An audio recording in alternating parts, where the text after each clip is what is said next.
Alliance Assurance, partenaire de l'invité du direct. Alliance Assurance, avançons en toute confiance.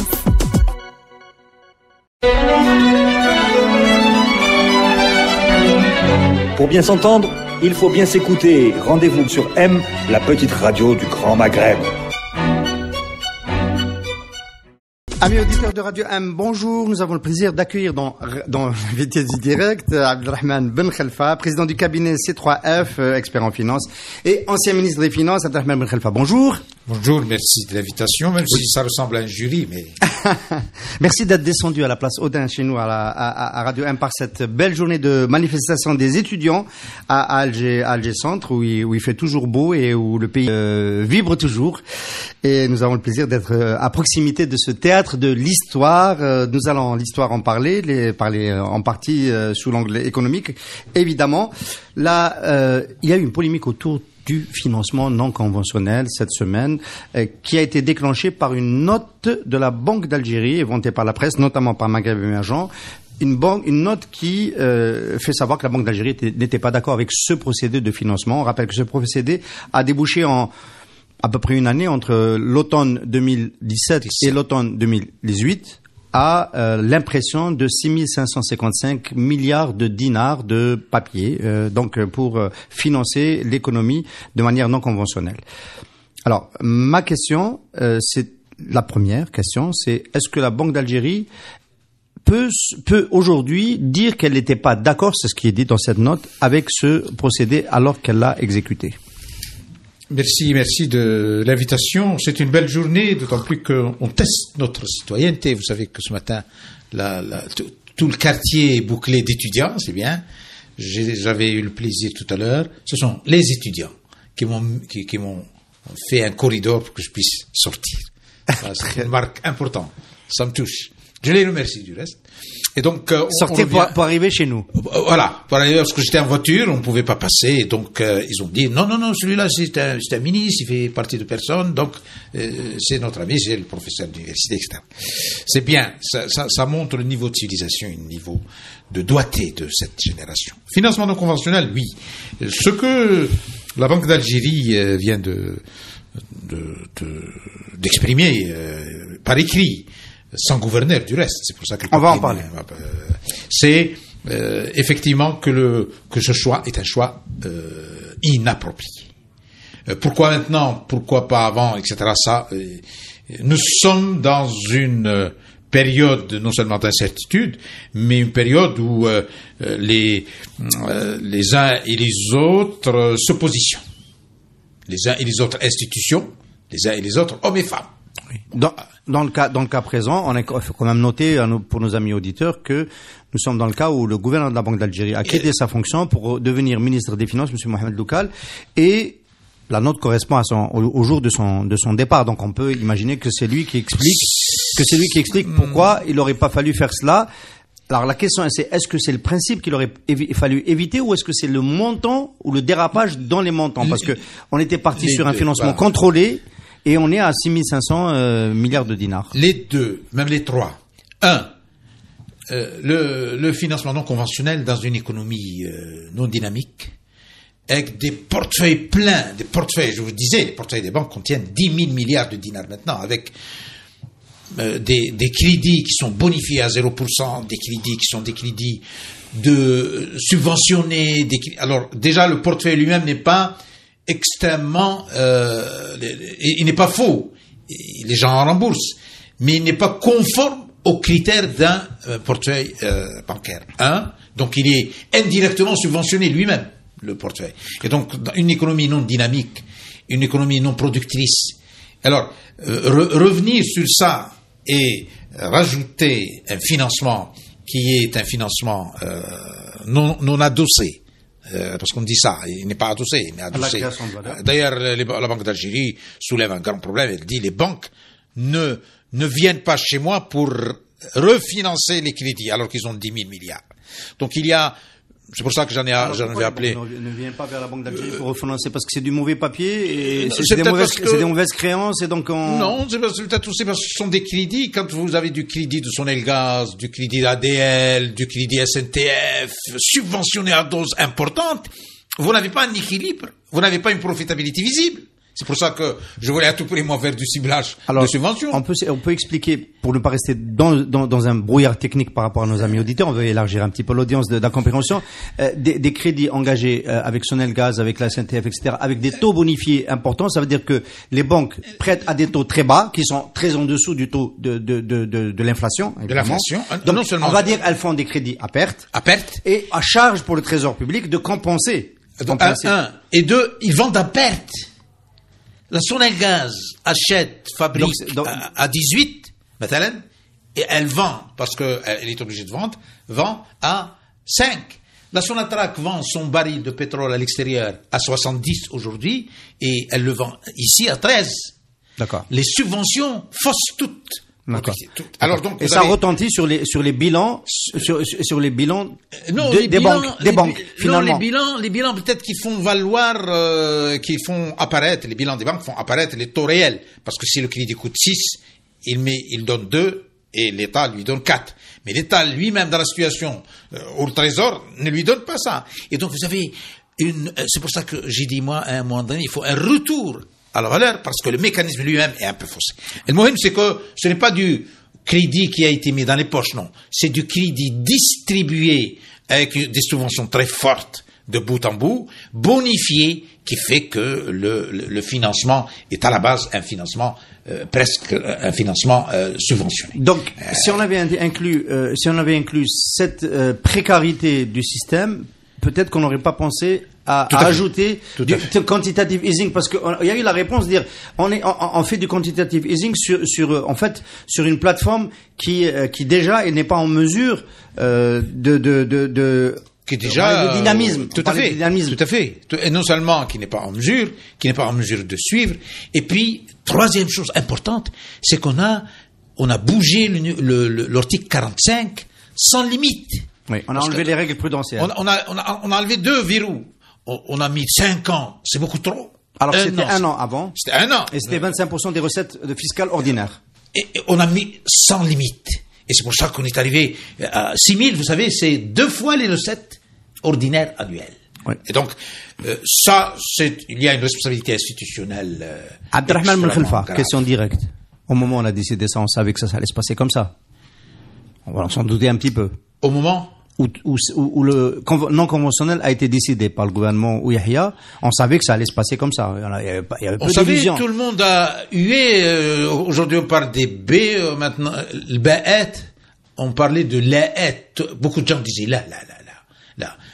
C'est quelque chose qu'on a fait avec un grand entêtement, sans esprit de responsabilité. Moi, en tant que... Qui aurait pu résister? Quand on est gouverneur de la Banque d'Algérie, est-ce que la loi monnaie crédit donne encore suffisamment d'autonomie pour qu'un gouverneur de la Banque d'Algérie dise je ne fais pas les avances au trésor, je n'ai pas cette visibilité sur sa capacité à rembourser? Est-ce qu'il peut le dire? Il peut le dire, il peut freiner le rythme des engagements. C'est ce qu'aurait fait, par exemple, Mohamed El-Qasasi. Enfin, je ne parle pas des personnes. On dit qu'il n'était pas d'accord sur cette démarche. Tout à fait. Pas sur le principe, mais plus sur la mise en œuvre. Première responsabilité, c'est le gouvernement. Deuxième responsabilité, c'est le Parlement. Le Parlement n'aurait pas dû voter cela comme on vote la modification d'un article de la loi sur les familles. Et troisièmement, c'est important, la loi sur les familles. Attendez. Non, c'est la vie sociale qui réglait pas ça. Non, je veux dire par là, rapidement, quoi. Il fallait peser. Et troisièmement, la Banque d'Algérie, quel rythme? À tel point que, vous le savez, nous avons un peu tiré beaucoup, puisque une partie vient d'être stérilisée. Donc, il fallait. Et donc, sur ce dossier-là, il y a une responsabilité institutionnelle à un moment ou à un autre. Il faut en répondre. Moi, j'en appelle de cela, parce que il faut que tout ça passe. Il faudrait un jour qu'on mette Attendez, dans le contexte révolutionnaire de l'Algérie d'aujourd'hui, de ce 16 avril 2019, vos paroles sonnent comme une appel à un jugement. Une cour de discipline budgétaire. J'en avais appelé il y a longtemps. Une cour de discipline budgétaire. Ça n'a rien à voir avec l'assainissement du dossier de Khalfa ou de Moulami Al-Qadi. Si jamais il a fait une surfacturation, ça c'est la justice. Mais une politique publique, une décision lourde de conséquences, institutionnellement, on doit. Et donc la Cour de discipline budgétaire, fait partie des maillons de la chaîne post-Irak. Très bien. Alors, maintenant, nous sommes dans la situation où le papier est sorti, il faut prendre des mesures de sauvegarde. On va y arriver, mais je veux rester encore sur cette séquence, c'est important parce que ça va nous expliquer ce qu'on va pouvoir faire après. Oui. Alors, qu'est-ce qu'on aurait pu faire à la place? Alors, la note de la Banque d'Algérie rappelle la position de la Banque d'Algérie au moment où ça allait être engagé. Elle dit que la Banque d'Algérie était favorable à titriser ses propres fonds propres en garantie pour permettre de l'émission de papier. Oui, c'est ça la titrisation de ces dividendes, notamment les dividendes 2016-2017.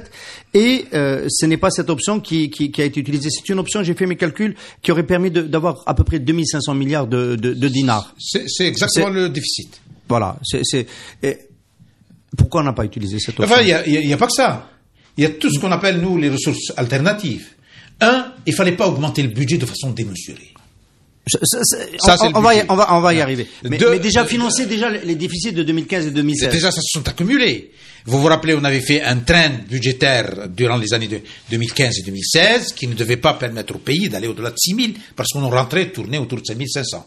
Donc d'un coup, on parle des dépenses budgétaires. Des dépenses budgétaires. Nos ressources tournaient autour de 5 000, 5 006. Il fallait pas mettre un budget de 8 000. Donc le budget à la base était déjà surdimensionné. Avec un cumul, comme vous le dites, de déficit budgétaire. Nous avions commencé des petites opérations de conformité fiscale, de qurud sanadiya, de ce qu'on appelait le qard sanadi, c'est-à-dire les emprunts obligataires qu'il fallait faire, les produits islamiques. On devait encore ramasser quelques centaines de milliards. Et puis, la Banque d'Algérie. Vous avez quitté le gouvernement en l'été 2016 et pourquoi l'emprunt obligataire a cessé? On a eu une première opération sur une année et puis ça a cessé. Alors que c'était écrit sur un document, c'est pour ça que je vous dis qu'il y a une responsabilité institutionnelle. Parce que les politiques économiques sont des politiques d'État, pas des politiques de gouvernement. Aujourd'hui c'est Khalifa, demain c'est le Qadi, etc.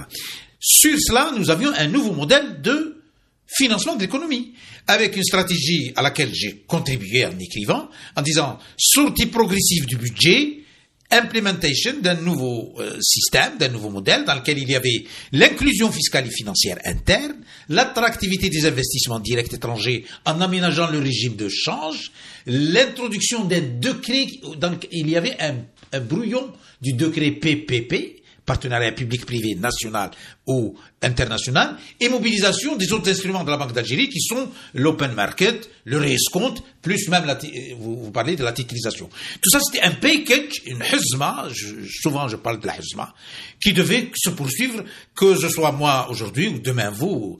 Et du coup, on a fait un retour en arrière complètement pour faire l'inverse de ce qui est écrit. Alors, on va pas citer tous les éléments de votre hazma, mais on va citer au moins les levées de fonds dans l'épargne domestique.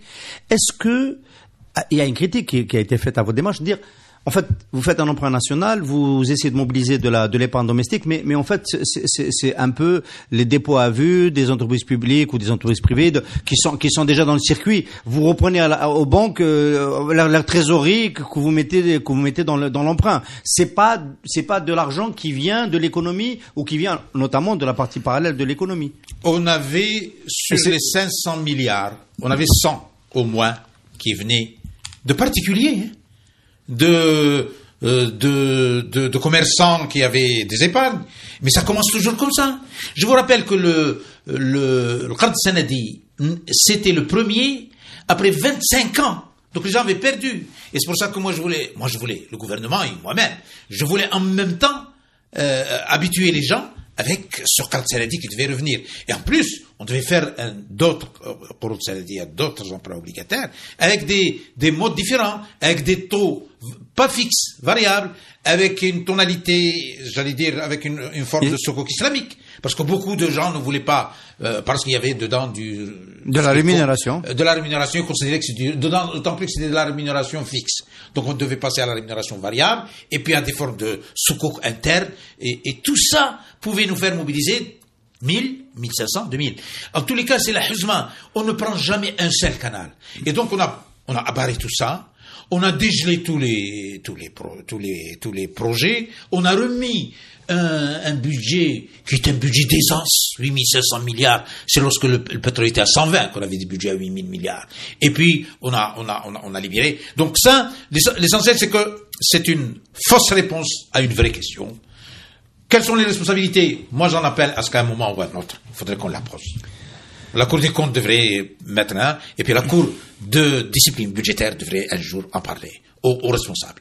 Mais maintenant, il faut prendre des mesures de sauvegarde. Alors, la Cour de discipline budgétaire, on peut vous rétorquer que la baisse du budget 2016 était trop importante. C'était le dernier budget, je crois, du gouvernement Sellal. Que j'avais, non, moi, effectivement. Qu'elle était trop importante, qu'elle avait provoqué des impayés chez les entreprises du secteur public. Le choc réduction des décaissements sur le budget d'équipement avait été trop important et risquait de provoquer une récession. On a entendu cette critique. Oui, mais il y a toujours une récession pendant 8 mois, 12 mois, mais en même temps, on avait demandé à aménager le 51-49, revoir les règles de l'investissement, 2, reprendre réguler les marchés, 3, inclure l'informel, et on avait commencé à parler avec l'informel fiscalement, etc. Et donc, en même temps, pousser le budget à un niveau acceptable, mais en même temps, réguler, pas pousser, au contraire, réduire. Ça va vers le haut, oui. Non, réduire. Une consolidation budgétaire, une contraction. Et cesser des subventions à tout vent. Je vous rappelle, c'est Khadif, vous étiez avec moi, avant d'être ministre, durant le ministre et maintenant. Enfin, j'étais journaliste à mon poste, attendez qu'il faut pas qu'il y ait de confusion, là. Non, vous étiez avec moi de l'autre côté de la table, comme ça. Voilà. Mais c'est avec plaisir que je viens toujours. Nous avons cette année 2000 milliards de dinars en subventions directes. J'avais mis en place, le gouvernement dans le temps, on avait réfléchi au ciblage qui devait nous faire gagner 1500. Parce que les pauvres à qui on allait donner des chèques n'étaient que 9 millions d'Algériens. Maintenant, nous sommes tous pauvres. Oui. Et alors, y compris nos amis qui sont ici avec, à qui on donne des contrats libellés en euros, en dollars, etc., et qui achètent le lait à 25 dinars comme vous et moi, et comme le chauffeur qui a vous parlez 20 000. Et donc, ça aussi, c'est un gain. Et donc, j'avais commencé par l'électricité, le gaz, l'énergie avec des petites touches. Mais le dossier de ciblage est terminé. Il est ficelé. On devait faire un Big Bang, libérer d'un côté les prix et donner aux 9 millions d'Algériens qui ont moins de 40 000 dinars un chèque mensuel de 10 000 à 15 000 en fonction de la famille pour qu'il puisse, lui, réacheter son... Attendez, j'ai raté un épisode. Vous dites que le dossier du ciblage est ciblé parce que le gouvernement Ouyahia et même la présidente même de Ahmed Ouyahia n'a pas cessé de dire nous sommes en train de faire le ciblage et quand on aura fini le ciblage, on va aborder la réforme du système de subvention. Il était esquissé. Nos partenaires, il était très esquissé dans son architecture. Qu'est-ce qu'il manquait? Il manquait la liste. Mais ça, c'est j'ai entendu parler de la liste. Ça, c'est le dernier maillon de la chaîne. Quand on fait une ingénierie, c'est pas la liste seulement. C'est le niveau. Qui peut émarger à ce système et qui n'émarge pas, c'est quand même important. La liste, nous croisons. Vous avez posé les critères, les secteurs, les critères, les niveaux, les familles, et ensuite on croise entre les registres commerce. Tout est numérisé maintenant. Vous avez le registre commerce, vous avez Chifa, la carte Chifa, vous avez la carte d'identité, on croise des clouds comme ça, et on mobilise les collectivités locales, et on a le recensement de ceux qui sont déjà dans le filet social, et on a nos 4 millions. Mais on peut se tromper sur 1 million sur 9, on se trompe maintenant sur 20 millions sur 40. Oui. Et donc, ça nous permet... Ça, c'est la démarche de Nebni qui dit qu'il vaut mieux se tromper... Tout à fait. D'ailleurs, à la hausse, Nebni a fait une proposition de réforme avec deux systèmes, un déclaratif, on cherche même pas, et on prend le temps de contrôler après. Donc, il va y avoir une marge de ça peut se faire. Bon, on va perdre un petit peu. Et c'est celui de la subvention, c'est celui du revenu universel, du RU, qui est aussi une option. RU donné à tout Algérien dès qu'il naît, une subvention, sous la forme d'un chèque mensuel. Et puis, un gain sur ça. Sans compter maintenant les gains. D'abord, le gain sur le budget lui-même, avec plus d'équité, je vous rappelle.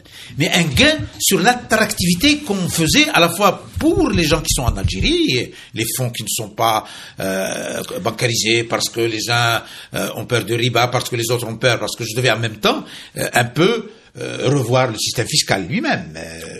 Abdelrahman Ben Khelfa, si cette orientation de réforme finalement que vous avez défendue quand vous étiez ministre des Finances durant une année jusqu'à l'été 2016 n'a pas été poursuivie, est-ce que vous diriez que c'était parce que finalement il y avait un agenda politique, qu'il fallait pas engager des réformes qui pouvaient être dans un premier temps impopulaires? Tout à fait.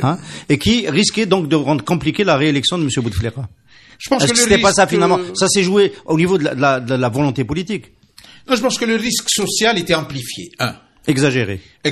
2, la communication institutionnelle ne pouvait pas aborder les choses avec vérité. Moi, je disais, il faut qu'il y ait un retour de vérité. Il faut la vérité économique. On peut pas produire à 20 et vendre à 10. Et les gens à qui on fait ça, on dit, monsieur, on vous vend à 10. Mais c'est pas perpétuel.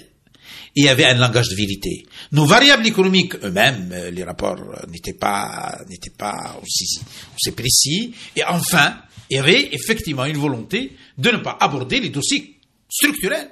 On les reportait. D'ailleurs, il y a une liste, je vous rappelle, qui sortait en mai. Moi, j'aimerais. On est quand même à un moment, très très particulier de l'histoire du pays. De vérité. De vérité. Je voulais quand même votre sentiment. Finalement, la politique en fait, en gros, on a maintenu la politique de redistribution entière. C'est celle-là qu'on a maintenue, en ne voulant pas faire quelques-unes des réformes qui auraient permis au budget de l'État de respirer et peut-être de faire des allocations de ressources différentes. On n'a pas voulu le faire, mais finalement, cette politique de bonification des taux, de distribution des logements, de maintien des subventions à un niveau qui n'est pas supportable, etc. Quand on regarde le résultat, ça a quand même amené une révolution. Qu'est-ce que ça vous inspire comme réflexion avec un peu de distance? Vous avez été aux affaires, vous êtes aujourd'hui acteur dans le conseil. Voilà. Finalement, ça n'a pas été payant. C'est une grande gifle. Moi, j'étais dans le tour de table, là, je dis pas, moi, je suis, parce que beaucoup de gens je continue à agir, à dire, c'est une grande gifle à ceux qui pensent que des solutions conjoncturelles peuvent traiter des problèmes structurels. Ça peut calmer, la preuve, l'économie distributive fait que, depuis des années, je me suis opposé un peu, on sert des logements au tiers de leur coût et on alimente indirectement le marché spéculatif. Et c'est le ton d'Anaïd, vous le connaissez, vous, Yanni. Et donc cette politique dans laquelle on amplifie l'économie distributive et le social, finalement, c'est faite avec un gaspillage de ressources. Quand vous donnez du crédit en 16 à 0 et que vous dites aux gens, personne n'est poursuivi, vous donnez du crédit et à ceux que... Attendez, c'est votre Premier ministre qui le disait, vous étiez en fonction, hein? C'est M. Sellal qui le disait. Non, c'était davantage durant cette période-là. Il a dit pour faire élire Bouteflika en 2014. Il a dit à Tizi Ouzou, s'ils veulent se marier avec le crédit en sèche, c'est la personne. Moi, je suis un homme d'État, pas un homme de régime. Et la preuve, je suis resté 12 mois. C'est très peu je regrette de ne pas avoir pu aller jusqu'au bout, mais heureusement, parce que sinon j'aurais pas, il y a des choses qui seraient on a compris. C'était une gifle de faire des politiques conjoncturelles distributives. Quand les solutions doivent être des solutions structurelles. Alors, ça nous permet d'aller vers la dernière partie de cette émission. Abdelrahman Ben Khelfa, on est dans un contexte particulier dans lequel il va falloir restaurer la confiance. Il va falloir, à un moment donné, parce que la transition politique ne va pas le permettre tout de suite, reprendre des mesures économiques fortes. Mais en attendant, vous évoquez des mesures de sauvegarde. Oui, yes.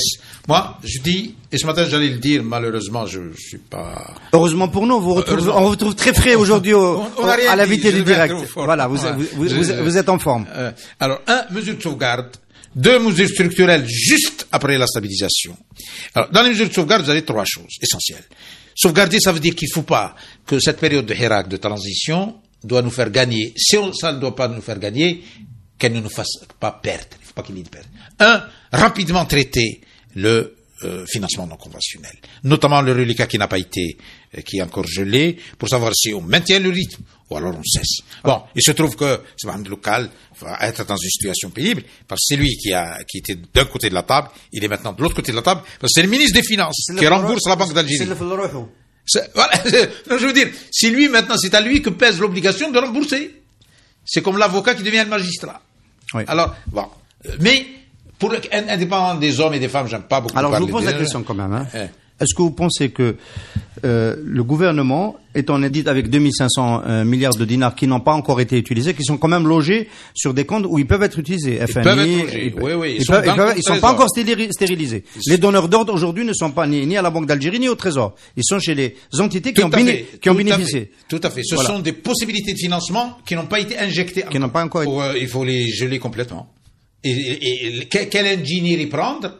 C'est au gouvernement, avec la Banque d'Algérie, etc. Alors, je vous pose une question directe. 500 milliards de dinars. Heureusement que c'est pas des dollars. 500 milliards de dinars qui manquent chaque année à la Caisse nationale de retraite. Comment on fait pour geler le financement non conventionnel qui permet de combler ce Non, celui-là est utilisé. Les 500 sont déjà... Mais ça va revenir l'année prochaine. Dans les 6 000, remobilisés. Je vous rappelle que nous avions géré en 2015-2016 un budget avec 29, 30, 35 $ le baril. Et on a eu des poursuites, on a eu de la bagarre, mais on est passé. Maintenant, nous sommes à 70, monsieur le Pradi. Donc, c'est pas maintenant qu'on est moins à l'aise que dans des situations où il n'y avait pas le financement conventionnel. Enfin, je peux vous rétorquer qu'au moment où vous avez cette difficulté-là, les réserves de change étaient encore à 180 milliards de dollars. Et le FRR n'était pas encore épuisé. Le FRR a été à quelques euros quelques milliards. Mais il a été utilisé. Non, il a été utilisé rapidement. Je veux dire par là que le déficit budgétaire actuel, les engagements qui ne sont pas pris, il ne faut pas prendre d'engagements. C'est pour ça qu'on a gelé c'est pour ça qu'on a plafonné. On ne peut pas gérer dans le sens de la vague. Moi, j'ai fait partie d'un gouvernement qui a gelé. J'ai pris la responsabilité, je l'ai dit au Parlement. On a même plafonné. C'était FIFO. Vous attendez, monsieur, vous avez fait, votre facture attend 1 an, c'est vous me faites critique. On a fait un FIFO dans les paiements, ce qu'on appelle premier arrivé, premier servi, voilà. Et donc, il faut gérer dans la contrainte maintenant, en ouvrant rapidement les autres canaux. Surtout que maintenant, notre image est bonne. J'espère que la problématique politique va être dépassée rapidement, je l'espère en tant que citoyen, en tant que responsable. Mais si nous arrivons à régler le problème politique, nous allons avoir de l'argent qui rentre de l'intérieur et de l'extérieur. Il faut être en mesure de l'accueillir. Donc, première mesure de sauvegarde, arrêter le financement non conventionnel et... arrêter d'abord le processus et geler tout reliquat, pour ne pas dire en grande partie. Il y a 1800. Deuxième mesure de vigilance, c'est garder l'œil sur les transferts. Les transferts. Parce que nous avons 2 canaux de transfert en Algérie. Nous avons les importations et nous avons les relations entre sociétés mère et fille, les prix de transfert que vous connaissez. Donc, durant les périodes, c'est pas propre à nous. C'est tous les pays qui mettent un système de vigilance et d'alerte. Ce n'est pas la commission qui vient d'être créée. Celle-ci regarde les flux. C'est au niveau interne aux banques. J'avais proposé hier, avant-hier, etc., que tous les acteurs, tous les importateurs, toutes les agences bancaires ne peuvent débloquer que la moyenne des 3 années qui ont... sinon, vous allez avoir une boursouflure. Pas de transfert, voilà. Pas de transfert. Et donc, intempestif. Et donc, monsieur Qadi, si dans le passé, vous avez chaque mois demandé des importations pour 100 000 euros, ne me demandez pas maintenant 150 000 euros. Je vous donne 100 000 euros. Et donc, ça se fait journellement. Alors, du côté banque, du côté douane, la même chose. Du côté douane aussi, il faut un état d'exception économique, à peu près, qui fait que si vous regardiez une fois, maintenant il faut regarder 4 fois, 5 fois. Il faut mettre des brigades de nuit. Il faut donc la vigilance sur les transferts. Et troisième chose dans la vigilance, ça fait partie de la vigilance, c'est la communication institutionnelle. Je suis navré, mes amis banquiers, et surtout la Banque d'Algérie, et surtout l'Association des banques, doivent rassurer les gens, tranquilliser les gens. Je sors d'une agence maintenant, avant de venir chez vous. On me dit que les gens parce que on est en train de dire, les gens sont en train de tirer leur argent, etc. Les gens sont en train il faut rassurer qu'il n'y ait pas de transfert intempestif, qu'il n'y a pas que les banques travaillent normalement, parce que la confiance, si elle est triturée un peu, vous allez avoir des problèmes. Donc une communication forte par les acteurs pour tranquilliser. On a des chiffres sur les flux sortants. Il y a vraiment un mouvement de... Non, on me dit qu'il n'y a pas... D'ailleurs, la Banque d'Algérie a dit qu'il n'y a pas d'emballement. moi je suis d'avis à mettre quelque chose au niveau. Cette commission, c'est une espèce de guérite qui regarde tous les jours et qui voit tous les jours, en quantité bien sûr, en flux. Il faut pas que les flux. Mais à ce stade, les institutionnels, les banques disent non, il n'y a pas d'emballement, il n'y a pas de retrait massif, il n'y a pas de transfert massif, il n'y a pas d'importation massive. Alors les rumeurs qui disent 80 millions sont sortis, et alors si nos amis se taisent, la confiance va être ébréchée. Et si la confiance va être ébréchée, personne ne pourra la rattraper. C'est le rôle de qui de parler on n'a pas l'habitude que les présidents de banque non, c'est la communauté bancaire. Monsieur Medref de la CNEP n'a jamais parlé, ou je cite Medref, c'est amical, mais entre guillemets, mais les autres aussi, on ne les a jamais entendus parler. Nous sommes en période exceptionnelle, on n'a jamais vécu une période comme ça. Nous devrions partager le stress. Regardez-moi dans quel état je suis. Et vous, nous devrions partager le stress. Personne ne doit être serein. Moi, je dors pas. Un peu la nuit, je continue, je parle 5 fois par jour. Personne ne doit être dans le confort d'une situation normale. Mais il faut laisser son argent dans la banque. Mais il faut laisser son argent dans la banque. Moi, j'ai dit ce matin, dans 2-3 agences, je suis rentré, les gens me connaissent en me disant, est-ce que vous avez... Les gens m'ont dit non, monsieur. Plus que ça, une agence qui est à côté de vous ici m'a dit non, monsieur, je viens de recevoir un bon montant, je ne sais pas pourquoi. Alors on va finir cette agréable émission Abdelrahman Ben Khelfa sur on va dire le discours de responsabilité que vous tenez, d'alerte, de vigilance, d'explication. Il y a une part de pédagogie. Est-ce qu'on peut le tenir dans un contexte révolutionnaire comme ça? Parce qu'il y a une partie qui signifie quand même qu'on va devoir serrer la ceinture. On est dans un contexte, c'est pas tout à fait le contexte d'après octobre 88, où on était très vite en défaut de paiement. Voilà, il a fallu rapidement faire de l'autoréforme et se retrouver en défaut de paiement. Les prochains gouvernements, ceux qui vont ceux qui vont lancer la Deuxième République, ce qu'on souhaite à notre pays, vont quand même faire face à une situation compliquée.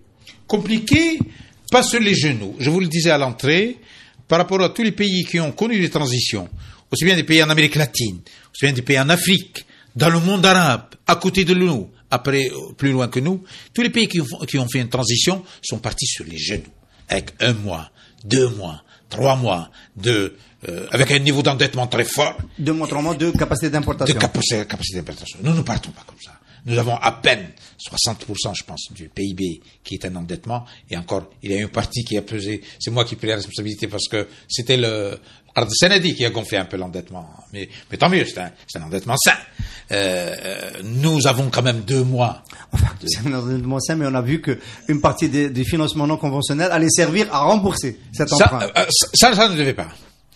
Ça ne devait pas, parce qu'on devait canaliser une partie de l'emprunt obligataire pour qu'il n'aille que vers les projets à rendement. Oui. Mais le ferroviaire, les ports, les choses comme ça. Mais en même temps, débloquer les services publics pour que quelqu'un demain qui investisse dans l'épuration de l'eau soit payé au taux de l'opération des eaux, pas subventionné. Vous savez ce que ça nous coûte l'eau dessalée. Donc l'Algérie entame sa transition. Pas à genoux. Pas à genoux, mais complexe. Parce que nous avons des habitudes de gens qui ne sont pas les habitudes des gens ailleurs.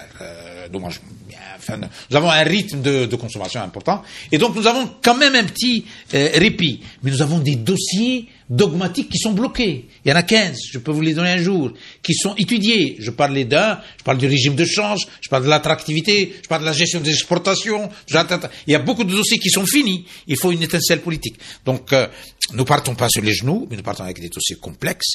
Et les autorités qui viennent, s'ils n'ont pas la légitimité nécessaire, ne peuvent pas le faire. C'est pour ça qu'il faut régler le problème de légitimité rapidement. Les autorités qui viennent, quand même, on a commencé avec la Banque d'Algérie, on va finir avec la Banque d'Algérie. Il n'y a pas de gouverneur à la tête de la Banque d'Algérie. Ça, c'est une faille importante.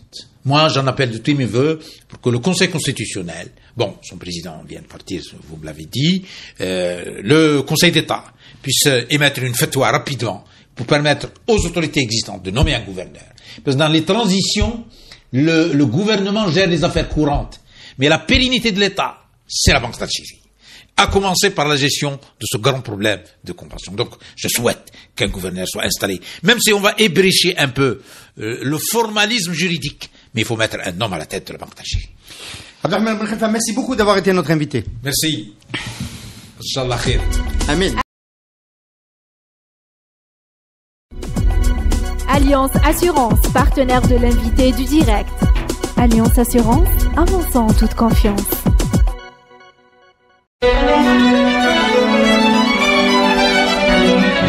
Pour bien s'entendre, il faut bien s'écouter. Rendez-vous sur M, la petite